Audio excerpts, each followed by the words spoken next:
The date is August 29. This is the news on PBCJ. I am Simone Absalom. The Alpart bauxite alumina plant in Nain, St. Elizabeth will be temporarily closed in October. The plant will be closed to accommodate a revamping, which is likely to last between 18 and 24 months, affecting almost the full complement of 1,500 workers. The new owners, the Chinese industrial group Jiquan Iron and Steel Company Limited, JISCO, is determined that for the plant to meet its target of 2 million tons of alumina per annum, up from the current 1.6 million tons, it will require a full replacement of basic production equipment. The necessary parts have been lying on the ground at Alpart for several months. Sources say the plant will reopen as a Chinese-type alumina plant using liquefied natural gas energy in 2020. The improvements slated for the facility include a $500 million 230 megawatt LNG power plant, a new aluminum foil and stainless steel production facility, a new aluminum sheet plant, and a new welding rod plant. Use of ground-level roads at Porsha Simpson Miller Square in St. Andrew has been restricted. The National Works Agency said although the area has been under construction, some traffic had been allowed to use the roads. However, ramped-up activities in preparation for the new school year are being hampered. It said unruly motorists are putting the schedule for the full reopening at risk. Manager of communication at the NWA, Stephen Shaw, said closure of the areas beneath the bridges will be in effect until Sunday.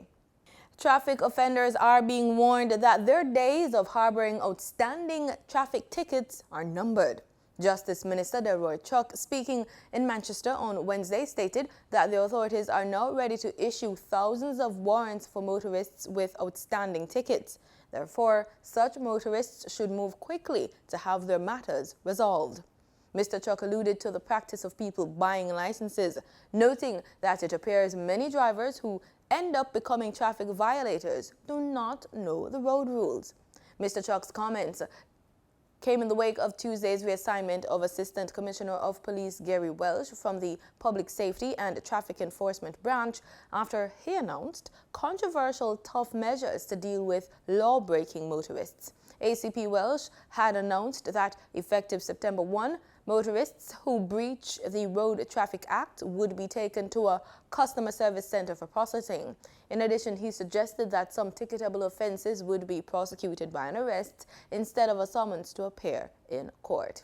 The topic on the agenda was the protection of the Cockpit country when on Wednesday, local recording artists Queen Ifrica, Tony Rebel, and Rodney Price, aka Bounty Killer, met with Prime Minister Andrew Holness at his office. Other government members, Daryl Vaz and Matthew Samuda, were also present, as well as members from the Forestry Department. In a post on his Facebook page, Mr. Holness said the discussions were enlightening and that he engaged the artists with the facts. He admitted there is much misinformation in the public domain. The Prime Minister said the government is looking at the issue of the Cockpit country in a comprehensive way. Currently, there is an exercise on the way on the ground area, physically marking the area in a process known as ground truthing. Mr. Holness reiterated that the government remains committed to protecting the Cockpit country. He asked members of the public to refrain from disturbing the markings from the ground truthing exercise. Acting Director of Corruption Prosecutions at the Integrity Commission, Dirk Harrison, indicated in a letter to Governor General Sir Patrick Allen on August 4 that he would be proceeding on retirement effective September 1. Harrison, who has been at the center of controversies surrounding the commission, is adamant that it is the right time to leave. Harrison, in confirming his departure, said he was leaving the commission with no regrets. $20 million is currently being spent to renovate 5 wards at the Spanish Town Hospital in St. Catherine. The money for the project is being provided by the Southeast Regional Health Authority, SERA. Ward 3 was reopened last month following renovation activities which included repainting the ward, upgrading its lighting, meshing and windows, installing ceiling fans, carpentry work and masonry work.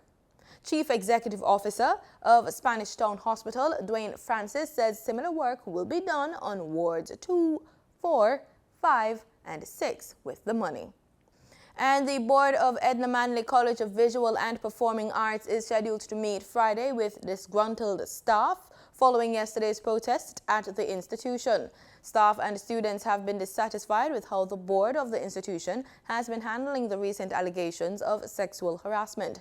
They also demand a meeting to discuss the allegations and get answers about why the principal, Dr. Nicolene DeGracia Johnson, was asked to take a leave of absence. Acting Permanent Secretary in the Education Ministry, Dr. Grace McLean, says the board had been planning to meet with the staff before yesterday's protest. The college has been in the spotlight amid criticism of how it dealt with complaints of sexual harassment against a lecturer. The lecturer is currently on suspension until hearings into the complaints are completed. The Scientific Research Council, SRC, is slated to commence medical cannabis-related evaluations in September. Executive Director Dr. Cliff Riley says this is among the initiatives being undertaken in support of the industry's build-out through partnerships forged with the Cannabis Licensing Authority, the CLA. He was speaking during a recent Jamaica Information Service think tank session at the agency's head office in Kingston. Through our partnerships and initiatives with the Cannabis Licensing Authority, the Scientific Research Council is poised to be one of the major entities to facilitate the testing of legal medical cannabis to ensure that it fits within a regulatory framework.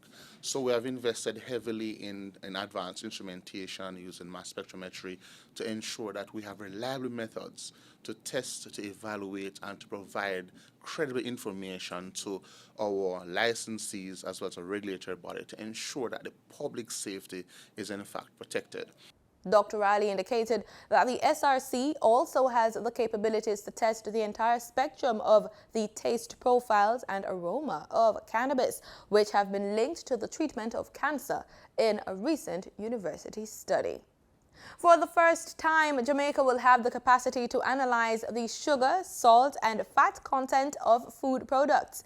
This follows the upgrading of laboratories of the Bureau of Standards, the Pbcj, and the Scientific Research Council, the SRC, to conduct these tests at a cost of $20 million through funding from the International Development Research Centre of Canada. The upgraded labs were officially launched during a ceremony at the Spanish Court Hotel in New Kingston this week. Minister of Health and Wellness, Dr. Christopher Tufton, said this historically significant initiative will assist the government in its drive to reduce the high prevalence of non-communicable diseases, which he says is one of the greatest public health threats. He noted that studies reveal that 1 in 3 Jamaicans has hypertension, 1 in 8 is diabetic, and 1 in 2 is overweight or obese. And as a consequence, 7 of every 10 deaths are linked to this NCD epidemic. Motorists should see an increase at the pumps in the prices of gasoline and diesel effective today, August 29. That's according to the latest ex-refinery costs from Petrojam. 87 and 90 octane gasoline will be sold for $128.20 and $131.04 per litre, respectively, up by $1.63 each. Automotive diesel fuel will be sold for $132.29 per litre, following an increase of $1.46, while ultra-low sulfur diesel is up by $1.62 and will be sold for $136.76 per litre. Meanwhile, kerosene increased in price by $1.70 and will be sold for $111.66 per litre. Propane liquid petroleum will be sold for $39.63 per litre, up by $1.81, and butane liquid petroleum will be sold for $42.15 per litre, after an increase of $2.45. Marketing companies and their retailers will add their respective markup to these prices. The US dollar on Wednesday, August 28, ended trading at Jamaican $137.25, up by 9 cents, and that's according to the Bank of Jamaica's daily foreign exchange trading summary. Meanwhile, the Canadian dollar ended trading at Jamaican $104.42, up from $104.02, while the British pound sterling ended trading at Jamaican $168.25, down from $168.35. In regional news, Dorian became a Category 1 hurricane on Wednesday as it struck the U.S. Virgin Islands, with forecasts saying it could grow to Category 3 status as it nears the U.S. mainland as early as the weekend. The British Virgin Islands and Puerto Rican islands of Vieques and Culebra were also in Dorian's path, with landslides, widespread flooding, and power outages. But the 2 p.m. advisory from the Miami-based National Hurricane Center indicated that Dorian had become a Category 1 hurricane near St. Thomas in the U.S. Virgin Islands, with maximum sustained winds near 75 miles per hour at that point. In the latest advisory issued at 5 p.m., though, Dorian had intensified further, with maximum sustained winds reaching near 80 miles per hour. The hurricane was located about 45 miles northwest of St. Thomas and moving towards the northwest at 14 miles per hour. Dorian also dumped heavy rains on St. Thomas and impacted the territory with high winds. There were multiple observations of hurricane-force winds in the island, and an elevated weather station on Buck Island, just south of St. Thomas, reported sustained winds of 82 miles per hour and a gust of 111 miles per hour. The hurricane is expected to move away from the U.S. and British Virgin Islands during the next several hours and then move on to the Atlantic, well east of the southeastern Bahamas on Thursday and Friday. Forecasters say it looks like it will become a powerful hurricane during the next few days over the Atlantic waters. The Joint Trade Union Movement, JTUM, is standing by trade unionist Watson Duke after he was arrested for alleged seditious statements. JTUM leader Ansel Roger said Duke's arrest was politically motivated. We have more in this report. JTUM leader Ansel Roger says the government is attacking the trade union movement and they will not sit idly by and let it happen. He called it a frontal attack on the trade unions, and police are just being used as tools. When you examine the claims that we heard that he is accused of making seditious statements, we found it to be very frivolous. He said Watson Duke's detention is just a start and others would be targeted. He further stated the action would not be tolerated. It is about understanding that all of us are workers, are in the same boat. It is understanding that the government is against the trade union movement, and any trade union leader finds himself or herself under attack in this era of spite and vindictiveness must be responded to as a matter of duty by all serious trade unionists. Yeah? President of the All Trinidad General Workers Trade Union, Nuvan Maraj, also an attorney, sees nothing wrong with Mr. Duke's statements, for which he is allegedly being questioned. In my capacity as an attorney at law, I myself would have looked at this statement on social media, or the alleged statement, and I see nothing that indicates malice, ill will, or the intent to incite ill will within the populace. Mr. Roger cited Mr. Duke's political aspirations as one of the reasons for his detention. Trinidad's top cop Gary Griffith said the arrest of Watson Duke was not political, reiterating that the police is an independent body. His response comes on the heels of opposition members Budal Munilal warning of more arrests, as anyone who speaks out against the government could be targeted. Here are the details in this TT News report. Dr. Munilal was speaking at the UNC's Monday night forum in Debe. They will play the race card, which is their final card.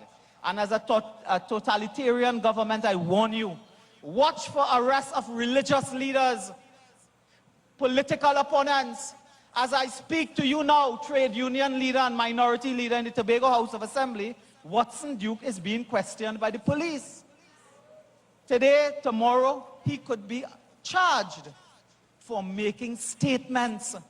The UNC MP said such are the actions of a dictator.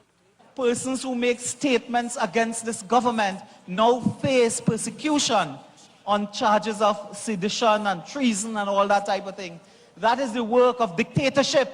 In a release, Commissioner of Police Gary Griffith said it was reckless and irresponsible of Dr. Munilal to suggest that the TTPS can be directed, manipulated or influenced by any political party to engage in wrongdoing. Commissioner Griffith assured that citizens have a democratic right to voice their concerns, but he said it does not give any citizen the ultimate right to do anything which could affect national security or to break the law. The Bahamas Doctors Union, the BDU, says it intends to seek a vote on the strike action to press for outstanding issues. This while the government is moving to end their strike. This may be a small battle that seemingly they have won, but the war is still being waged, and we will not stop. After nearly a week of striking, junior doctors were directed to return to work yesterday, as the matter has been referred to the Industrial Tribunal.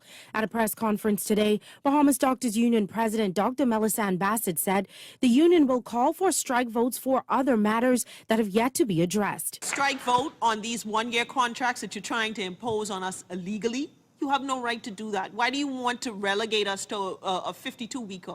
We're going to file a trade dispute on your removal of the interns' housing and their housing allowance. We're going to call for strike action on the fact that you refuse to pay the at least 15 or 20 of our doctors that work for the Department of Health the raises that they're owed or the allowances that they're owed. And this has been going on for at least 5 years. So you don't want to talk to us at the table? We will use the legal means that are afforded to us to make you answer these questions and resolve these matters. But that's not all. The practice of firing people when they complain about you releasing their personal data, that will stop. We will seek for strike action on that. We still have doctors without a job because you fired them when they complained that you all released their personal file to another body, which was illegal. And despite an order demanding the doctors to return to work, lawyer Obi Ferguson said neither Health Minister Dr. Dwayne Sands or Labor Minister Dion Folks has the power to call this strike off. That tribunal has no powers to deal with your bargaining impasse. That's not Obi Ferguson's view, that's the Court of Appeals' view. So even if they're successful in getting an injunction, the first question certainly I would ask the court, sending me there, is there a mechanism in place to allow you to make a decision where there's a bargaining impasse between the parties? Physician Staff Association President Dr. Loxley Monroe said the consultants stand with the junior doctors.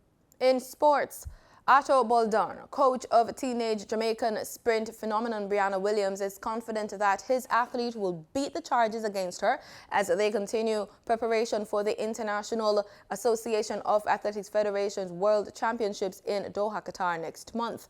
Boldon told the Jamaica Observer he's not overly worried due to what he thinks is the strength of their case. He says results of her B sample, which was released on Tuesday, confirmed that the 17-year-old had returned a positive test for the diuretic hydrochlorothiazide, which is said to have been over-the-counter cold medicine she took while competing at the Jamaica Athletics Administrative Association's National Championships trials in Kingston in June. Also on Tuesday, renowned law professor Dr. Emir Crown, who is representing Williams, had called for an open hearing at the earliest possible date, as they're confident she will be cleared and be eligible to be named to the Jamaican team on September 6th deadline for entries. Williams was said to have taken the medication after she fell ill during trials, where she ran a national junior record 10.94 seconds for third place in the senior women's 100 meters and a provisional place on the team to Doha. In our weather report, at 4 a.m. this morning, the center of Hurricane Dorian was located near latitude 20.5 degrees north, longitude 66.6 degrees west. Dorian is moving toward the northwest near 20 kilometers per hour, and this general motion is expected to continue through Friday. On this track, Dorian should move over the Atlantic well east of the southeastern and central Bahamas Thursday and on Friday, and approach the northwestern Bahamas on Saturday. Maximum sustained winds have increased to near 140 kilometers per hour with higher gusts. Strengthening is forecast during the next few days. and Dorian is expected to become a major hurricane on Friday. Hurricane Dorian is not a threat to Jamaica at this time. The Meteorological Service will continue to monitor this system. And that's the news on PBCJ. I'm Simone Absalom. Pleasant viewing.